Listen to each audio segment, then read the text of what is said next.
Hello, it's Dr. Amanda Dinsmore with The Whole Physician, and originally I had planned to go live on social media, but then I remembered I'm banned because of a meme that was in poor taste, apparently. I still think it was funny. But anyway, what I want to talk to you today about is why I think the term burnout is so misleading. In my opinion, burnout suggests that there's something wrong with the person, specifically the physician or anybody that works in healthcare. What studies show, though, is that it's more of a systems problem. And I would argue, I would be ready to fight anybody that suggested that physicians aren't resilient at baseline. I mean, who else continues to show up day after day like the people in healthcare have? What starts to happen, though, is that it starts early in med school. It turns out that medical students are not more neurotic or perfectionist than the general population. In fact, they're high achievers, but what happens is you get in med school and things are set up, at least when I went, you fail your first test, like every other question is completely unachievable. And although they end up grading the tests on a curve and you end up doing great in med school, those feelings of inadequacy start to kick in. Also think about the M&Ms where they would put somebody up on the stage and then basically everyone would roast them and why they made the worst decisions of all time. At least that's how it felt. Same thing, I hope they call it something different now, but like when I went in residency, it was called pimping rounds. Just putting you on the spot over and over and over.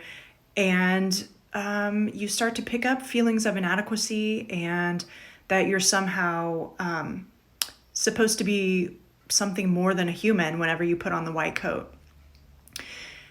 Then also think about, you look up to your older residents who have already started feeling the burn and started not liking medicine as much as whenever we all first entered. And to be part of the crowd, like we all kind of adopt the same sort of take on things. And so you are so excited to get into med school and match in your residency, but yet you come out a completely different person than when you went in, a little scarred. So what I want to tell you, though, is that there are tools that can help us. I want you to know that I feel that there are some significant problems in medicine and the system definitely needs to be changed. In my opinion, it's like a dumpster fire. But while we are working in a dumpster fire, ideally, we change it to not be a dumpster and it not be on fire. But until that happens, I want you to know that there are tools that have been proven to help in medicine in multiple randomized controlled trials. And so there's hope. So I liken it to why do we get thrown into a dumpster fire without any protection whatsoever? It'd be like sending somebody into battle with no armor. But coaching can be a tool to, while you're working in a dumpster fire, at least having a fireproof hazmat suit. You see what I'm saying?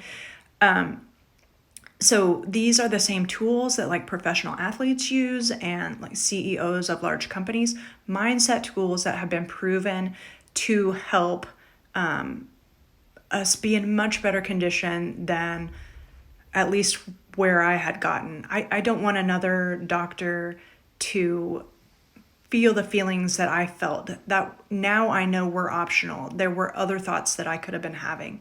So that's what we're going to do. We're actually planning to release a podcast at the end of the month. If I can stop saying that would be helpful because we're trying to figure out how to edit out all my ums so that it doesn't drive you crazy. See, I did it again. Anyway, that should hopefully be at the end of this month. The idea behind it is called Drive Time Debrief, is to get in your car after you're maybe shell-shocked from a shift and arrive home in a much better condition than when you first got in your car. Or vice versa, on your way to work to get psyched up and remember the tools that you can have to protect yourself when stuff is hitting the fan. So look out for that. This is our first bonus week, which is just kind of a random week on social media where we share things that we want to tell you. that don't necessarily fit into categories. So I will talk to you soon, and that's all.